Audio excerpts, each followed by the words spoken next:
students, welcome back to your science class. So students, in the previous class in this chapter, that is acid, bases and salt, we were talking about acids. We have seen that acids are what? According to the definition of Arrhenius, acids are basically, we said that they used to release, means these are those substances when added in water or in water dissociated to produce hydrogen ion or hydronium ion. We have also seen that how it produces the hydrogen or hydronium ion with the help of an example, that is hydrochloric acid. In case of a hydrochloric acid, when we dissociate it or when we add it into the water, it will get ionized, it will get dissociated into H positive and Cl negative. And this H positive, that is hydrogen ion, again combined with the water which is present in it, and finally gives hydronium ion with the formula S3O positive. Now talking about the acid, students, acid we have categorized, we have classified the acid on the basis of some bases are there in order to classify them, and the three bases on which we had classified them. The first one is on the basis of the source. It means from where we obtain it. So on the basis of the source from where we obtain the different acid, it is divided into two, that is organic acid and mineral acid. Name itself explain everything. Organic acid means that particular acid which we obtain from the plants and animals. Organic, meaning of the organic, student, that we obtain from plant and animal. So what are the different acids that we obtain from the nature, from plants and animals? That is lactic acid, tartaric acid, oxalic acid, acetic acid, formic acid, that is also called as methanoic acid. Acetic acid is also called as ethanoic acid. Finally, citric acid, that we are very familiar with the word, that is citrus fruit. So it is present in the citrus fruit. Acetic acid present in vinegar. Tartaric acid present in tamarind. Oxalic acid present in tomatoes. Lactic acid present in curd. Formic acid present in the sting of ants. So these are supposed to be the organic acids, since we obtain it from plant and animal. Now not only this, there are some animal which we extract from the minerals in the form of a mineral, and they are called as a mineral acid, including hydrochloric acid, sulfuric acid, nitric acid, carbonic acid, although carbonic acid is a weak acid, but yes, these are some of the acid that we obtain from the nature, that we obtain in the form of a mineral. Compared to the organic acid to mineral acid is quite strong and cannot be used, means it cannot be tasted or cannot be taken. Okay, while in case of organic acid, student, obviously it is present in the food, so we can eat it, we can taste it, we can consume it. Talking about the second category or the second basis, we had classified the acid, that is on the basis of the dissociation in water. Basically what happened when we added the acid into the water, we know that the definition itself says that it releases hydrogen ion or hydronium ion. And here the amount of a hydrogen ion or hydronium ion released by the acid is the basis of the strength of the acid. It means if more of a hydrogen ion is released when it dissociated or when it entered into the water, so that will help us in telling that particular substance, that particular acid is a strong acid, it is having more strength. And if it shows the less dissociation, that we will consider as a weak acid. So hydrochloric, sulfuric, they are very strong acid, except that of the carbonic acid. And weak acid, students, obviously acetic acid, the oxalic acid, citric acid, we will consider it as a weak acid. Finally, we have seen the division of the acid on the basis of its concentration. So on the basis of that, we have categorized into two, and that is concentrated acid and dilute acid. So let us see the concentration. So concentrated acid. What is a concentrated acid, student? Here the amount of acid is more compared to water, such kind of a acid is called as concentrated acid. Okay, so obviously here amount of acid is more than water. Okay, amount of acid is more than water. Such kind of a acid is called as the concentrated acid. Next one is dilute. Dilute means what, student? That is, here amount of water is more than acid. Amount of water is more than acid is called as dilute acid. You have heard about the word concentrated. Meaning of the concentration is concentrated means what? The density is more, the mass is more, right? We have seen when we were talking about the concentration of a solution. So we have understood the percentage. We can calculate the concentration. We can calculate by mass of the solute dissolved in the solution. So if the amount of a solute is more, obviously the concentration value will be more. So here it is the same thing. It means if the amount of acid is more than water, that will make an acid a concentrated acid. And the dilute, it means the amount of a solvent is more. It means the amount of the water is more as compared to acid, that we will consider as a dilute acid, students. Now here the effect of the concentrated solution is much more because the amount of the acid is more. So obviously as compared to the dilute one, the effect of the concentrated acid is more. It is having more effect. It is more strong than that of the dilute one.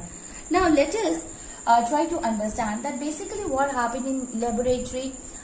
We used to obtain the concentrated acid, and in order to make a concentrated acid dilute, how can you make anything a dilute solution? By adding water in it. So question here that what will happen, how we make a concentrated acid a dilute acid? By obviously by mixing water. So what is the method of mixing water in an acid? Is it like the acid is added in the water or water is added in the acid? Yes, student, there is a method by which you can measure, by which you can convert a concentrated acid to a dilute acid. So for this conversion, we will never add water into the acid, but we add acid into the water.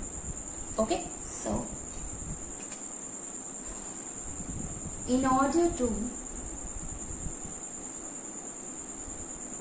make an acid as a dilute acid from concentrated acid,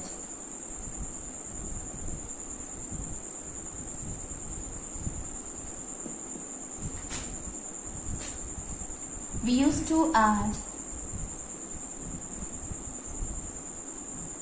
acid into water in small amount with constant stirring.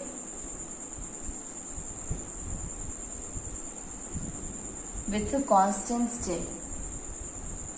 Let me make you to understand here. Here what will happen, at first if suppose you want to convert the concentrated acid to become a dilute acid, instead of mixing the water in the acid, you mix the acid by taking it into the small amount. It means we will continuously add the acid in a small amount with a constant stirring.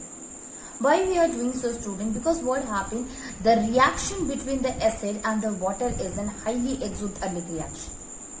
Exothermic reaction, it means it releases a lot of heat. So what will happen when we add water into the acid and when we add acid into the water? So suppose we have taken the water and now we are continuously adding a little amount of acid in the water. So acid, the heat which is produced during this reaction will be absorbed by the more amount of water present in it. because we are adding acid in a small amount. Continuously we are adding, but in a very small amount we are adding in it. So obviously when the reaction happens, it produces heat energy, and this heat energy will be absorbed by the water, and ultimately it will not going to harm us. But what happens when we add water into acid? So acid is in the large amount. So when you add water, it will produce a large amount of heat energy. It is an exothermic reaction, and due to which if heat energy release is much more, this will cause the bursting of the beaker of the glass also in which we had kept the acid, and it will splash out and can harm the person who is diluting the acid. So we should never add the water into the acid. Instead of that, we always add acid into the water. Okay, so let us write it.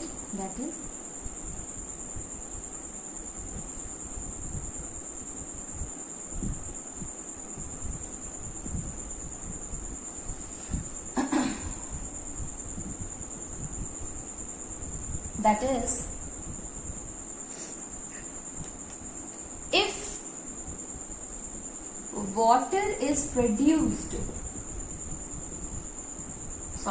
heat is produced if water is added to the concentrated solution.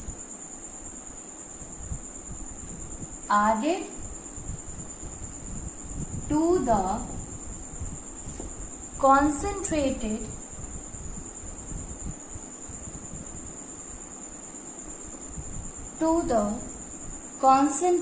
acids, the heat produced may not be absorbed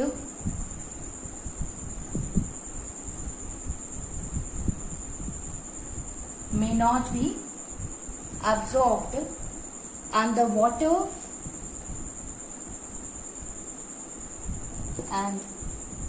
water added may get converted to steam.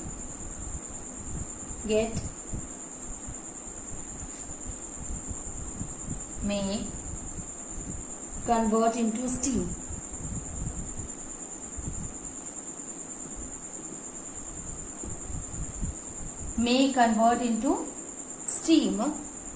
Due to which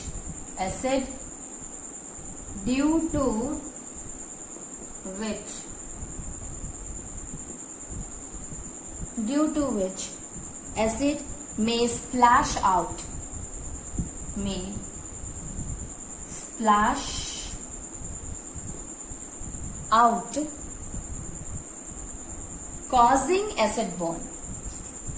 causing acid burn. Okay, that will cause acid burn. Even the glass beaker in which it has been kept may also get break because of the heat produced during this reaction. Okay.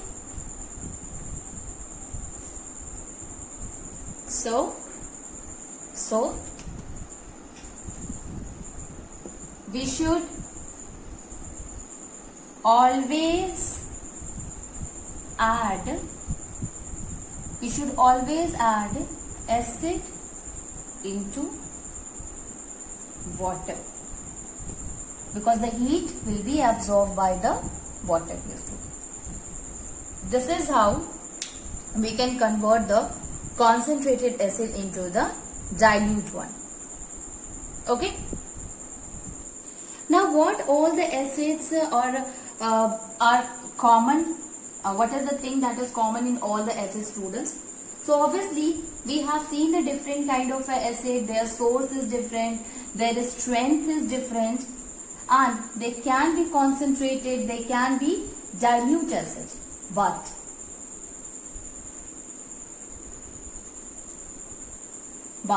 the thing which is common in all the acid, that every acid when dissolved in water, it will dissociate to produce hydrogen ion. So this is a common thing that we will observe in all the different kind of acid. It can be the very strong one or it can be very weak one. So here you can, I already have shown you the example of hydrochloric acid. So let me show you, like H positive plus SO4, 2 negative is there.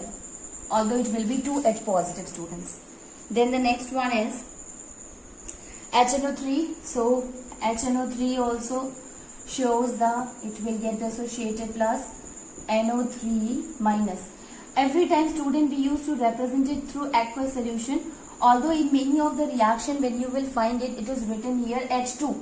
Instead of writing here aqueous, it is written as H2O, which tells that when it is added into the water, it dissociated to produce the hydrogen ion.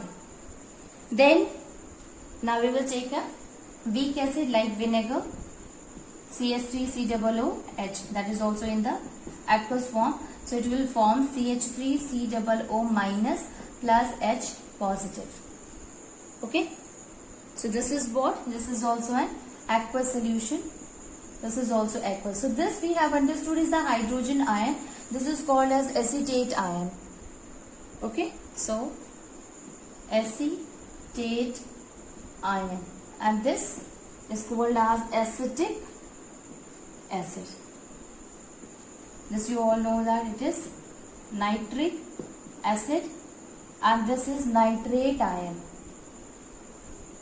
Nitrate ion. Same thing here, sulfuric acid, and this is sulfate ion. This is how we can say that all the acids are common here, students. Now let us start with the bases and try to understand that what is base. Likewise, we have seen in case of an acid, we said that acids generally, they all are what they used to release hydrogen ion or hydronium ion when they are mixed with the water, when they react with water, so they get dissociated into H positive, releasing H positive. In case of a base, bases are those substances when in contact with the water, it dissociated into hydroxide ion. Hydroxide ion, it means OH minus. Okay, so if it is releasing OH minus, student, it means it is a base. So let us start with the base.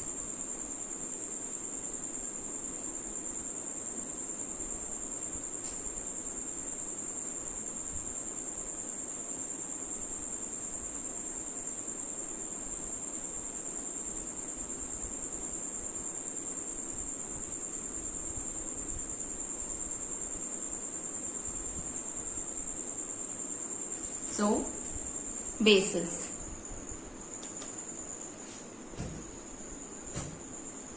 We will write the Arrhenius definition, students. So, according to the Arrhenius definition, defined as bases are the substances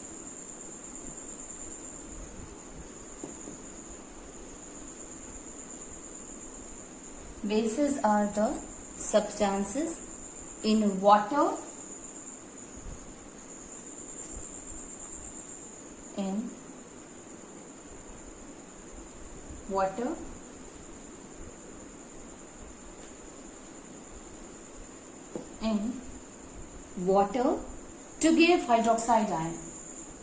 to give hydroxide ion, represented by OH minus ion.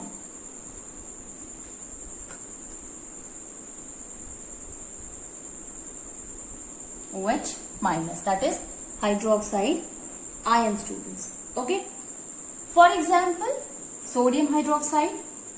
So, sodium hydroxide is represented by NaOH.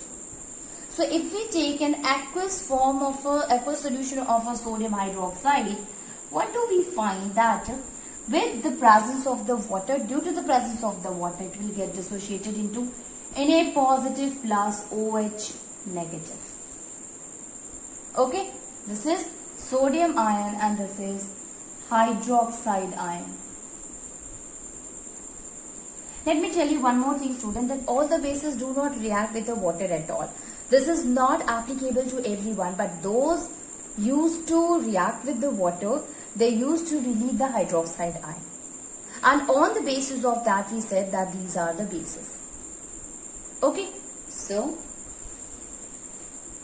we can write it here that all bases are not soluble.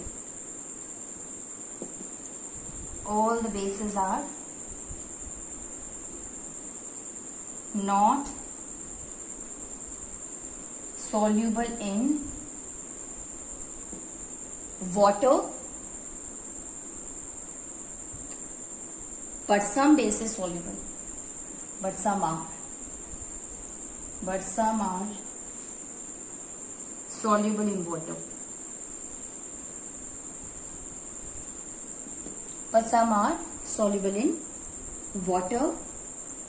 And a base which is soluble in water, basically it is known as alkalis.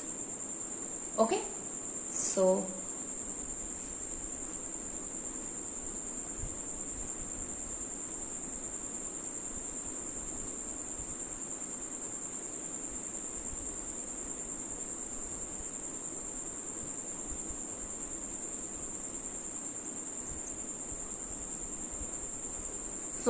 a base that is soluble in water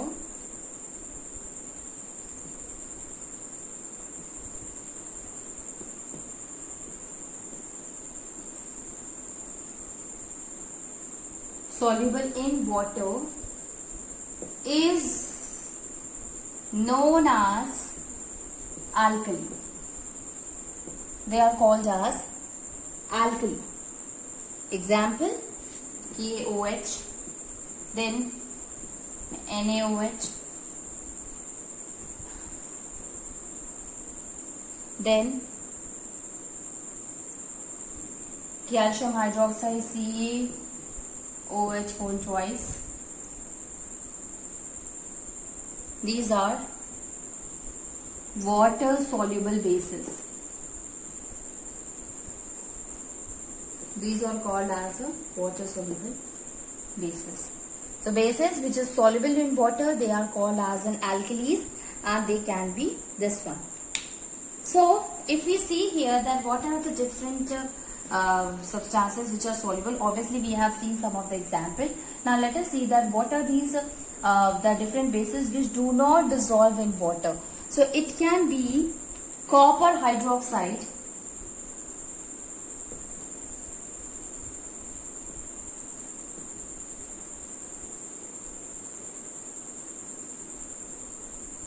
water which is not soluble in water. It can be copper hydroxide CuOH whole twice, or ferrous hydroxide, that is FeOH whole thrice, etc. These are some of the, this is copper hydroxide, student.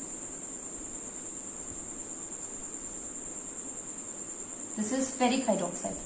So basically we can say that there are some of the bases which are soluble in water, there are which are not soluble in water. Which bases which are soluble in water are called as alkalis. Now by this we came to a conclusion of a term, that is all the alkalis are actually bases because they are soluble in water. But all bases are not alkalis because there are bases which are not soluble in water. So by this we can say here that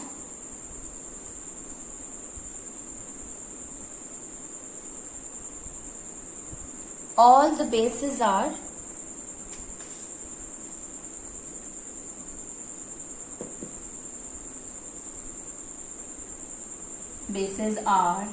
not alkalis. They are not alkalis, but however all the alkalis are bases. Obviously, this concept has been understood, student, because all the bases are not soluble in water. That's why we can say that they are not alkali. But here, all the alkalis, they are bases because all of the alkali are soluble in water. That's why they are considered to be the bases. Okay. Now, the dissolution of the alkali in the water is also an exothermic process. We have seen in case of the acid also that is an exothermic process. Here also it is an exothermic process. Now, talking about the classification of bases, students. So, the classification of the bases has been done. The first one is the strong base and weak base. And how we came to know that the given substance is a strong base or a weak base with the help of the release of amount of hydroxide ion. If the amount of hydroxide ion after dissociation with water, means after adding in water, then it gets dissociated into the hydroxide ion. So after that, if the amount of hydroxide is more in the solution, that we will consider as a strong base. And if it is releasing less amount of hydroxide ion, that we will say it is a weak base. So strong base.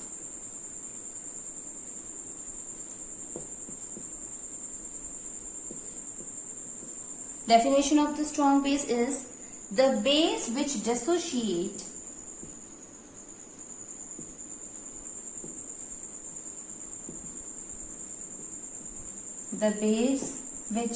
dissociates completely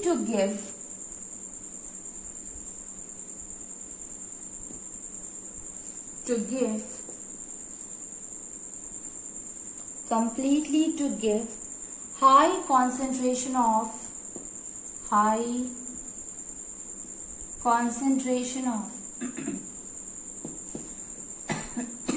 hydroxide ion.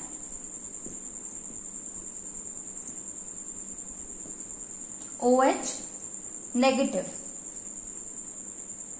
in aqueous medium.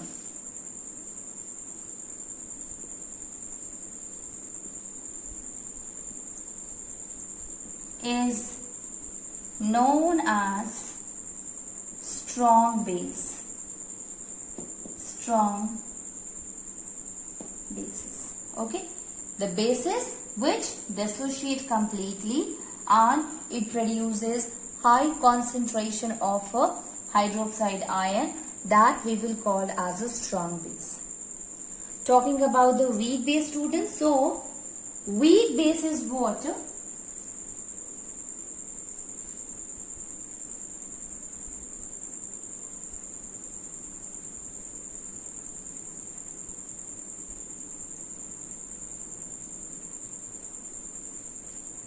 Weak base. Talking about the weak base, students. So,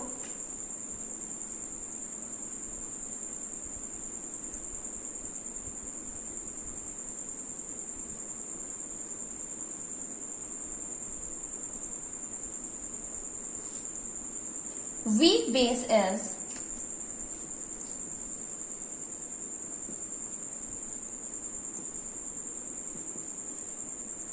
the base which dissociate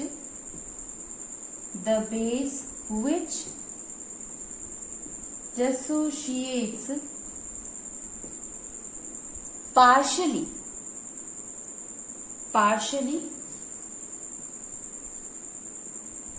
to give less concentration of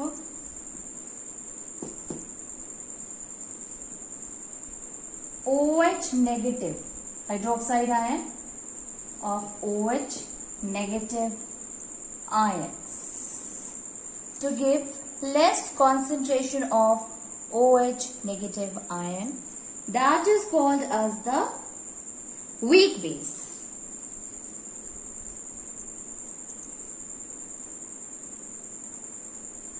Called as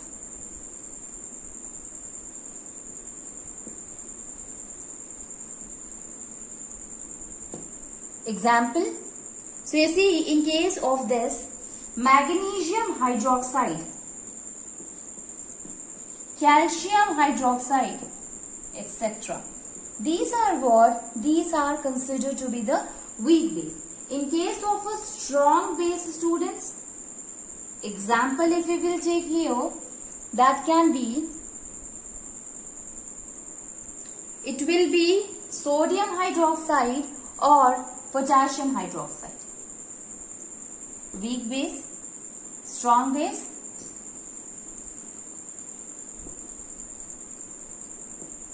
That is NaOH, KOH. That is an example of a strong base. So this is the difference between the weak base and strong base. Okay.